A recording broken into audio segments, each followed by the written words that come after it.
صلی علی رسول الکریم اعوذ باللہ من الشیطان الرجیم بسم اللہ الرحمن الرحیم. السلام علیکم خواتین حضرات.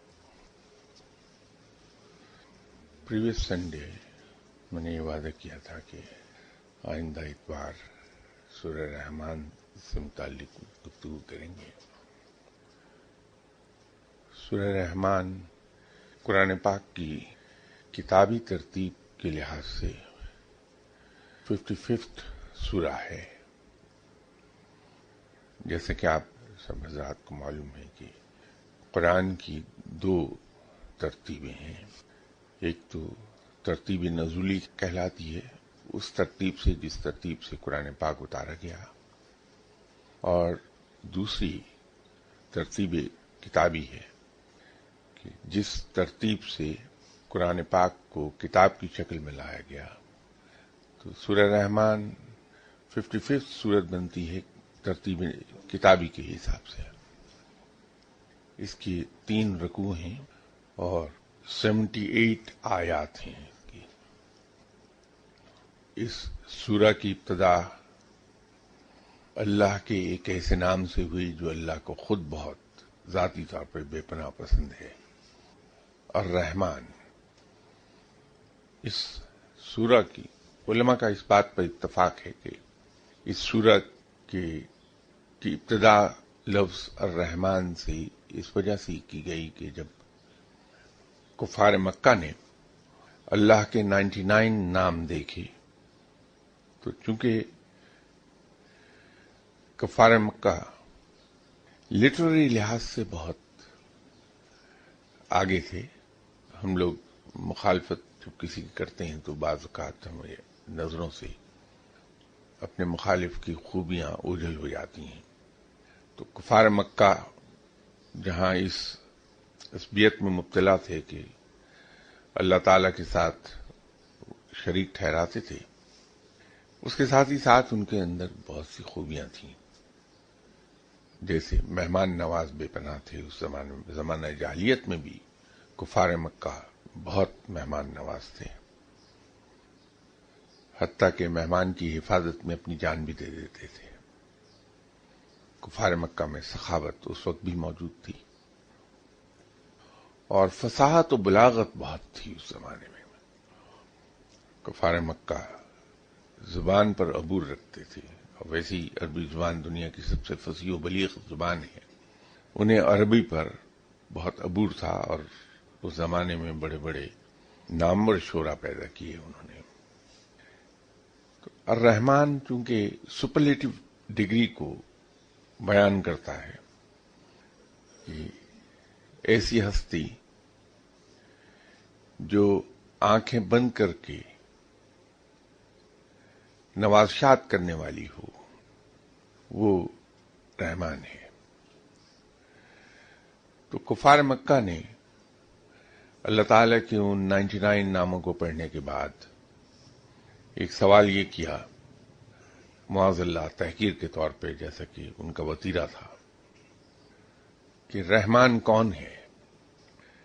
تو ان کی اس سوال کے جواب میں، اس تحقیر کے جواب میں، رب تعالی نے یہ سورہ اتاری، اور اس کی ابتدا الرحمن سے کی گئی ہے. اگر ہم اس سورہ کو دیکھیں تو پوری کی پوری سورہ اس چیز کو بیان کرتی ہے کہ یہ رحمان کون ہے، رب کون ہے، جس نے انسان کو بنایا ہے، جس نے قرآن کو اتارا ہے، جس نے انسان کو قرآن سکھایا ہے، جس نے آسمان کو بلند کیا ہے. اور جگہ جگہ رب تعالی نے کہا کہ تم رب کی کن کن نعمتوں کو جھٹلاؤ گے. یہ طرز بیان اس لیے ہوا کہ رحمان پر سوال اٹھایا گیا تھا کہ رحمان کون ہے.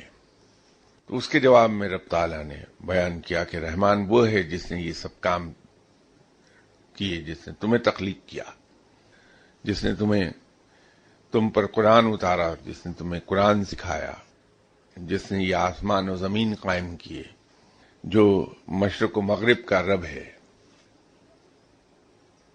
چونکہ کفار مکہ کو اپنی فصاحت و بلاغت پر بڑا فخر رہا ہے، تو رب تعالی نے ان کی فصاحت و بلاغت میں اس سورہ میں انداز بیان بڑا شاعرانہ اپنایا ہے. اگر ہم اس کو ذرا سی لے کے ساتھ پڑھیں تو لگتا یوں ہے کہ جیسے بہت ہی اعلیٰ درجے کی شاعری کو ہم پڑھ رہے ہیں کہ وہ اس میں ردیف، قافیہ، بحر، اس کا سب کا خیال رکھا گیا ہے. یہ اس سورہ کی ایک بڑی خوبی ہے، اور صورتوں میں بھی ایک کیفیت موجود ہے، لیکن جب ہم سورہ رحمان کو پڑھتے ہیں تو وہاں شاعری کی بہت سی اصناف دکھائی دیتی ہیں. اس سورہ کی ابتدا رحمان سے اس وجہ سے ہوئی، اس میں دوسرا لفظ استعمال جو ہوا رحمان کے بعد وہ علامہ ہے، اور اس کے ساتھ ہی قرآن تیسرے لفظ کے طور پہ آیا. چونکہ رب اپنے بارے میں یہ بتا رہا ہے کہ رحمان ہے کون جس کو تم جاننا چاہتے ہو. رحمان کون؟ تو وہ میں ہوں جس نے یہ سب کیا. تمام آگے تفصیل بیان ہوئی ہے. تو چونکہ نعمتوں کا ذکر کیا اللہ نے، تو سب سے بڑی نعمت کو سب سے پہلے بیان کیا اللہ تعالی نے کہ میں نے انسان کو قرآن کی تعلیم دی ہے. آج فی زمانہ معاملات کچھ ایسے ہو گئے ہیں کہ ہم تلاوت کلام پاک پر کوئی زیادہ توجہ نہیں دیتے، اس کی بجائے ہماری توجہ وظائف اور دوسرے ذکر اذکار پر رہتی ہے. لیکن یہاں جیسے میں نے کسی نشست میں گفتگو کرتے ہوئے عرض کیا تھا کہ جناب حضرت امام احمد بن حنبل نے ایک مرتبہ خواب میں رب تعالیٰ کا دیدار کیا، اور اس ملاقات میں رب تعالیٰ نے خواب میں ہی جناب حضرت امام احمد بن حنبل سے فرمایا کہ احمد بولو کیا مانگتے ہو. تو جناب حضرت امام احمد بن حنبل نے عرض کیا کہ یا باری تعالیٰ، خود تک پہنچنے کا کوئی آسان راستہ بتا دیں، کوئی ایسا آسان راستہ جس کے ذریعے رب تک پہنچا جا سکے. تو رب تعالی نے اس کے جواب میں کہا کہ پھر قرآن پاک کی تلاوت کثرت سے کیا کرو.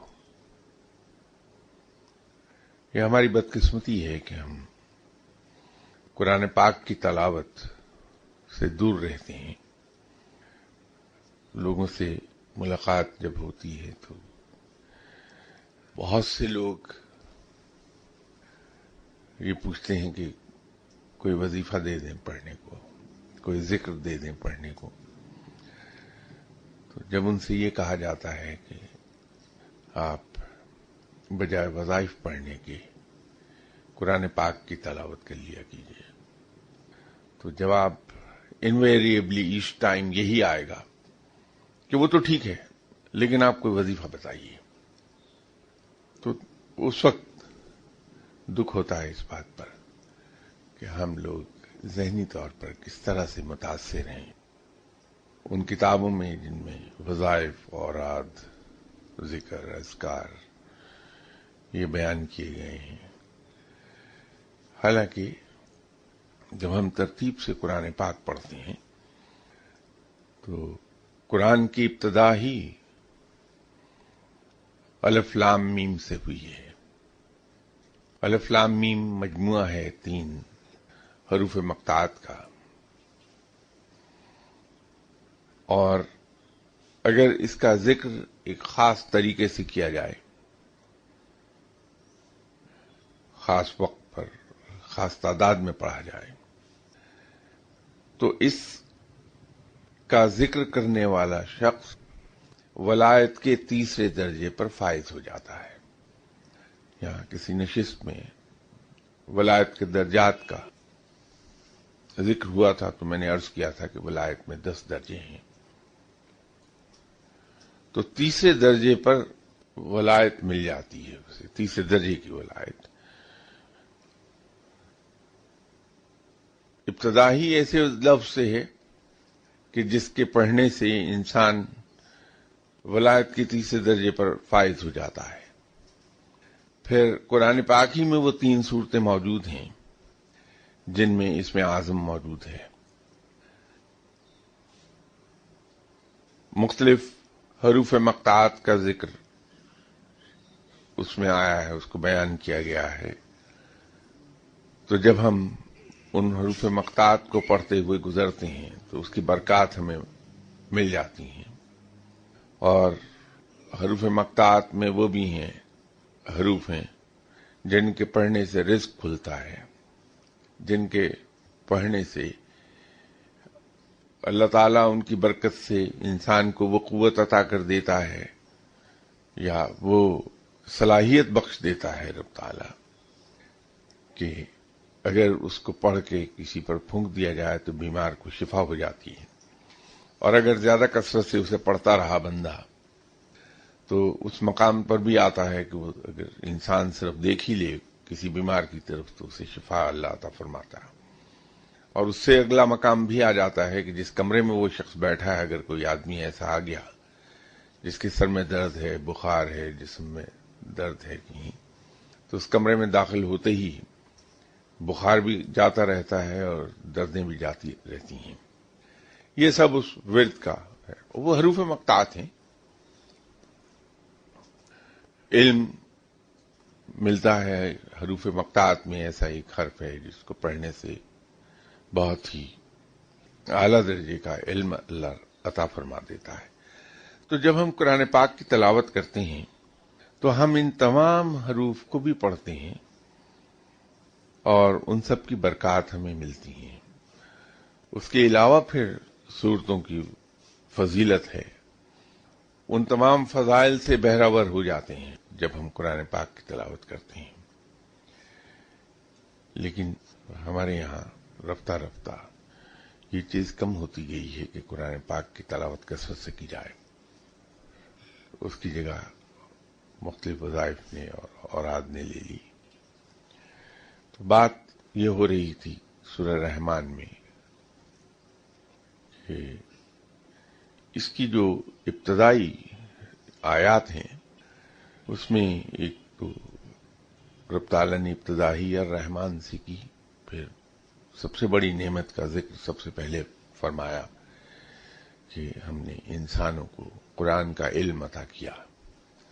یہاں لفظ استعمال ہوا انسان کا، تو مختلف حضرات نے اس کو اس طرح سے بیان کیا کہ انسان سے مراد، کچھ لوگوں کا کہنا یہ تھا کہ تمام بنی نوع انسان اس کا مخاطب ہے.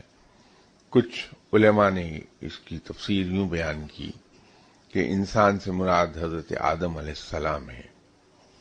لیکن جناب حضرت ابن عباس رضی اللہ تعالی عنہ، علامہ پانی پتی صاحب اور اسی طرح کے اور بڑے جید علماء جو گزرے اپنے وقت کے صاحب علم گزرے، بمائے حضرت امام غزالی رحمۃ اللہ علیہ، تو ان کی ایک متفقہ رائے یہ ہے کہ انسان جس کو سمبولیکلی بیان کیا گیا ہے اس سے مراد آپ صلی اللہ علیہ وسلم کی ذات مبارک ہے.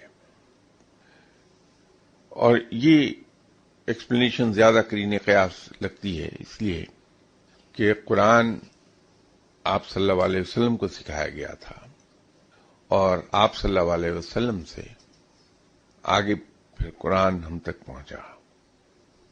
تعلیم قرآن کی وحی کے ذریعے آپ صلی اللہ علیہ وسلم کو دی گئی تھی.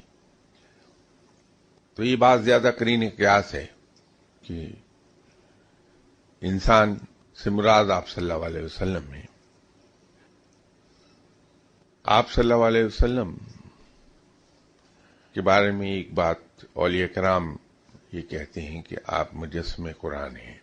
یہ بھی سمبولیکلی کہا جاتا ہے کیونکہ آپ صلی اللہ علیہ وسلم کا زندگی میں کوئی فعل ایسا نہیں جو قرآن کے مطابق نہ ہو، جو شریعت کے مطابق نہ ہو، جو اللہ کے احکامات کے مطابق نہ ہو. تو چونکہ آپ صلی اللہ علیہ وسلم نے اپنی ساری زندگی قرآن کے مطابق ڈھالی تھی، تو اس وجہ سے لوگ اولیاء کرام خاص طور پہ آپ صلی اللہ علیہ وسلم کو مجسم قرآن یہ چلتا پھرتا قرآن کہتے ہیں۔ اس سورہ رحمان میں اللہ تعالیٰ نے ایک بات اور ابتدا ہی میں فرما دی، وہ لفظ استعمال کیا رب نے، میزان کا۔ اسے ترتیب سے تو میں ایکسپلین کر دوں گا نیکسٹ سنڈے کہ ہر آیت کی تفسیر بیان کر دوں گا، اگرچہ میں علم تفسیر صرف علم تفسیر ہی کسی قسم کا بھی علم میں حاصل نہیں کر سکا، آج تک میں امی کا امی ہی پھرتا ہوں، علم میرے قریب سے بھی نہیں گزرا کہیں، لیکن بہرحال جو کچھ بھی میں عرض کر سکا آپ کی خدمت میں، تو ترتیب سے ہر آیت کی تفسیر عرض کرنے کی کوشش کروں گا۔ لیکن میں احاطہ کرنا چاہتا تھا اس سورت کو اس رنگ میں کہ جہاں اس کے سیلینٹ پوائنٹس ہیں، جو اس کا احاطہ ہم پہلے کر لیں، کیونکہ جب پھر آیات کی جب ترتیب وار تفسیر بیان ہوگی تو ہمیں سہولت ہو جائے گی ان سیلینٹ پوائنٹس پر زور دینے پر اور ان کو سمجھنے پر کہ وہ الفاظ اس میں آئے کیوں۔ اس میں ایک لفظ اور جو بڑا اہم ہے وہ میزان ہے۔ میزان کے بارے میں بھی مختلف علماء نے اس کو ترازو سے تشبیہ دی ہے، ناپ تول سے تشبیہ دی ہے۔ یہاں کسی زمانے میں گفتگو کے دوران شاید ایک عرض کی تھی میں نے کہ قرآن کے ایک معنی تو وہ ہیں جو ظاہر ہیں، جو لکھے ہوئے ہوتے ہیں، جن کو ہم سب پڑھتے ہیں۔ کہا یہ جاتا ہے کہ قرآن پاک کے ان ظاہری معنوں کے علاوہ 10 معنی اور بھی ہیں، مخفی ہیں،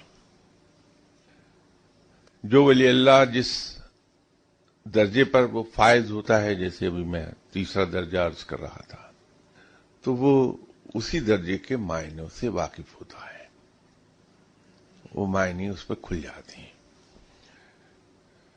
جو اصحاب مجھ سے ملتے ہیں اکثر و بیشتر میں ان سے ایک بات عرض کیا کرتا ہوں کہ قرآن پاک کی تلاوت کثرت سے کریں، تو بہت سے لوگ پوچھتے ہیں کہ ترجمے سے پڑھ لیا کریں، تو میری عرض تو یہ ہوتی ہے کہ پہلے آپ تلاوت کر لیجئے، پھر ترجمے سے پڑھ لیجئے۔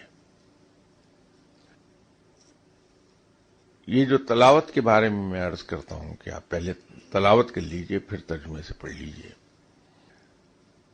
قرآن پاک کا ایک معجزہ بہت کمال کا ہے کہ جب ہم قرآن پاک کو بار بار پڑھتے ہیں تو اس کے معنی خود ہی سمجھ میں آنے لگتے ہیں، اس کے معنی آیا ہونے لگتے ہیں۔ تو جو کوئی ولی اللہ جس درجے پر فائز ہے وہ اسی درجے کے معنوں تک جا پہنچے گا۔ شرط یہ ہے کہ تلاوت بار بار کی جائے اس کی۔ تو وہ جو لفظ میزان استعمال ہوا ہے، علماء کرام نے اسے ترازو سے تشبیہ دی ہے کہ اللہ تعالیٰ نے جہاں اور چیزیں تخلیق کی تو ترازو بھی تخلیق کیا، اور رب تعالیٰ نے ہمیں تلقین کی ہے کہ ہم تولتے وقت اس میں کمی نہ کریں، ڈنڈی نہیں ماریں۔ لیکن اولیاء کرام کی تفسیر اس لفظ کے بارے میں یہ ظاہری معنی تو ہیں اس کے، اس کو اولیاء کرام بھی مانتے ہیں ترازو کے ترجمے کو، اس لیے کہ درست ہے وہ۔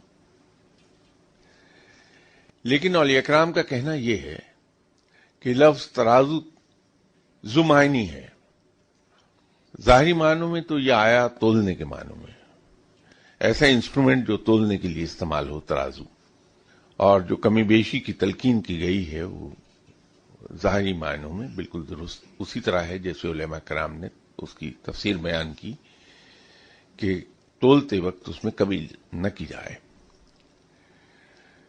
اور اس کی اپنی برکات ہیں جو میں ابھی عرض کرتا ہوں کہ اگر انسان بزنس کر رہا ہے تو تول میں اگر کمی نہیں کرتا تو اس کی برکات کیا ہیں وہ میں ابھی عرض کر دیتا ہوں۔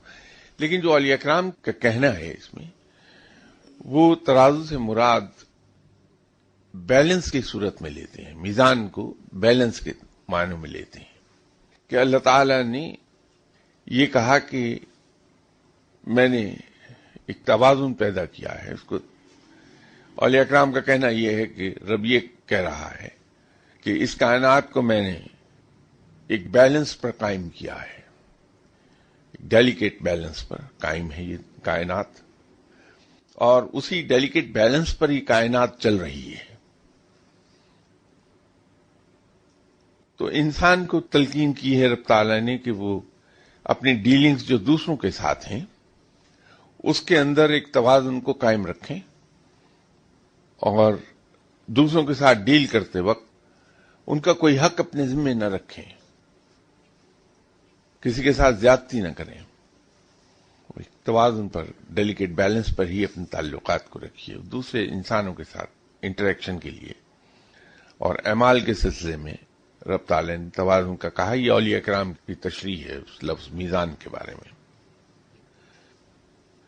یہ دونوں ہی معنی درست ہیں، دونوں ہی تشریحات درست ہیں. ظاہری معنوں میں وہ ترازو، اور رب تعالی نے کاروبار کرنے کے معاملے میں، لوگوں کے ساتھ ڈیل کرنے کے بارے میں کمی سے منع کیا ہے. لیکن جو پوشیدہ معنی ہیں جس کو اولیاء کرام بیان کرتے ہیں وہ زیادہ اہم ہے اپنی جگہ، کہ جب ہم لوگوں کے ساتھ ڈیل کرتے ہیں تو ہم دوسرے کو اس کے حق سے ذرا زیادہ ادا کر دیں. ہم مرد حضرات خواتین کے ساتھ بے پناہ زیادتی کرتے ہیں، اور اس پر مستضاد یہ ہے کہ ہم اسے مانتے بھی نہیں ہیں کہ ہم خواتین کے حقوق ادا کرنے میں بہت زیادتی کر جاتے ہیں، وہ نہیں دیتے ہم انہیں. طلاق کو اللہ تعالی نے حلال چیزوں میں سب سے برا جانا ہے.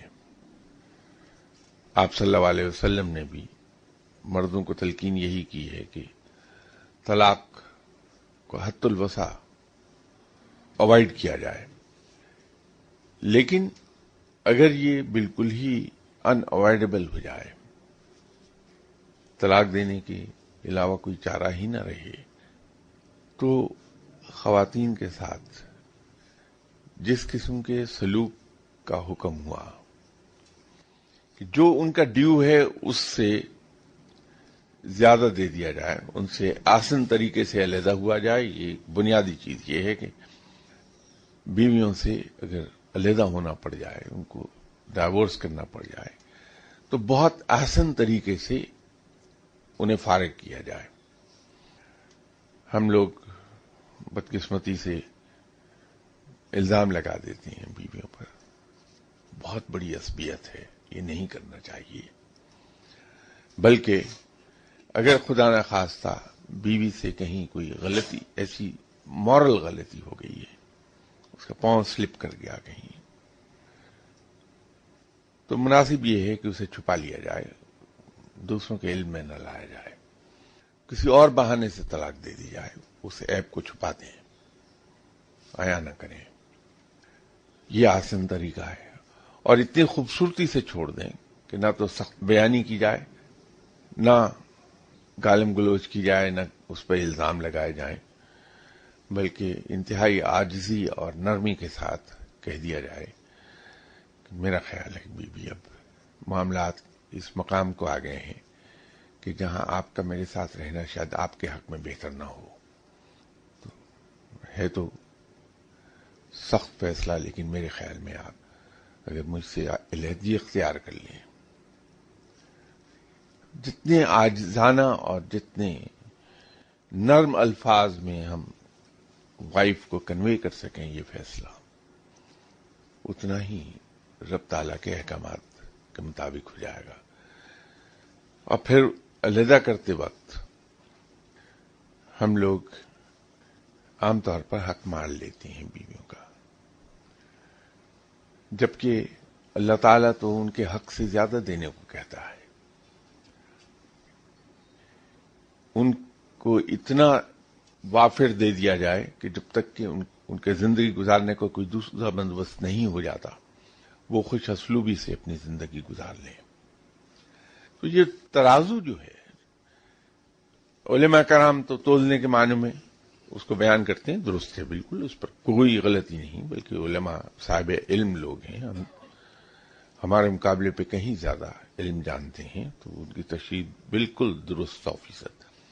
لیکن ولی اللہ اس کے پوشیدہ معنوں پر زور دیتا ہے کہ ہمارے رویے ایسے ہوں دوسروں کے ساتھ کہ ان کے حقوق سے کچھ زیادہ ہی ہم دیتے رہیں تاکہ کسی کے ساتھ زیادتی نہ ہونے پائے. تو یہ سورہ اس لحاظ سے اپنی نوعیت کی ایک ہے کہ رب تعالی نے جہاں یہ بیان کیا کہ رحمان کون ہے، رحمان وہ ہے جس نے یہ سب کیا، وہاں قرآن کو سب سے پہلے بیان کیا ہے.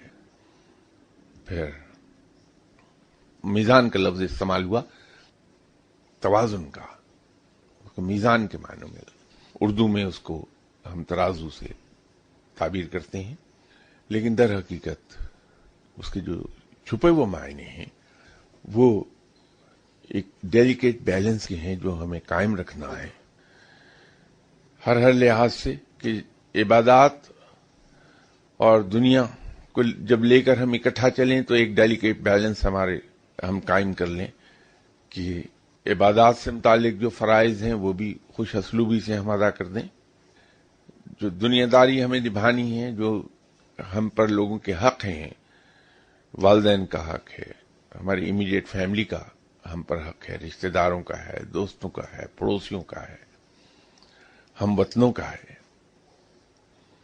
وہ حق ہم اس خوبصورتی سے ادا کر دیں کہ عبادات میں اور دنیا داری میں ایک توازن قائم ہو جائے، جیسے کہ آپ صلی اللہ علیہ وسلم کی حیات طیبہ میں دکھائی دیتا ہے. اس کے ساتھ ہی ساتھ لوگوں کے ساتھ جو انٹریکشن میں ہم آتے ہیں تو وہاں ایسا بیلنس قائم ہو کہ اس ترازو کا پلڑا لوگوں کے لیے ذرا جھکتا ہوا رہ جائے، ہم اپنے حقوق تھوڑے سے فورگو کر دیں، اپنے جو ڈیو ہے اس کو تھوڑا سا فورگو کر دیں، اور دوسروں کا ڈیو جو ہماری طرف ہے وہ ہم تھوڑا سا زیادہ ادا کر دیں. تو یہ توازن جو ہے دین اور دنیا کے درمیان بھی اور لوگوں کے ساتھ انٹریکشن کرتے وقت بھی، میزان سے تعبیر وہ کی گئی ہے. ایک اور جگہ فوری طور پہ جو اس کے بعد اللہ نے بیان کیا کہ رحمان وہ ہے جس نے آسمان کو بلند کیا. ایتھسٹ اس زمانے میں 1400 سال پہلے بھی موجود تھے، وہ معاذ اللہ اس کو تسلیم ہی نہیں کرتے، مادہ پرست، کہ یہ کائنات کسی نے تخلیق کی ہے. اللہ تعالیٰ معاف فرمائے ان الفاظ کے لیے مجھے. ان کا کہنا یہ ہے کہ مادے میں ہلچل پیدا ہوئی اور اس کے نتیجے میں ایک بگ بینگ ہوا اور کائنات تخلیق ہو گئی. رب تعالیٰ نے اس کو فوراً بیان کیا کہ یہ آسمان میں نے بلند کیا ہے. اس میں میں وہ الفاظ عرض کر رہا ہوں جس کے معنوں کے بارے میں کہیں تھوڑا سا ابہام ہے یا جس کی تشریح ہونا ضروری ہے. آیات کی تفسیر نہیں میں بیان کر رہا، آیات کی تفسیر انشاءاللہ نیکسٹ سنڈے سے ترتیب سے عرض کروں گا. دو لفظ اکٹھے استعمال ہوئے، شجر اور نجم، اسی سورہ میں غالباً آیت نمبر 6 میں یہ دو الفاظ اکٹھے آئے ہیں. شجر تو بڑی سمپل سادہ سامنے کی بات ہے. شجر اس درخت کو کہا جاتا ہے جو تنے دار ہوتا ہے، جس میں تنا ہوتا ہے. نجم کے دو معنی عربی میں استعمال ہوتے ہیں. ایک معنی تو کامن ہے، ستارے کو ہم عربی میں نجم کہتے ہیں، لیکن عربی ہی میں ایسے پودے جن کے تنے نہیں ہیں، بیلیں ہیں، وہ صرف ٹہنیاں ہیں،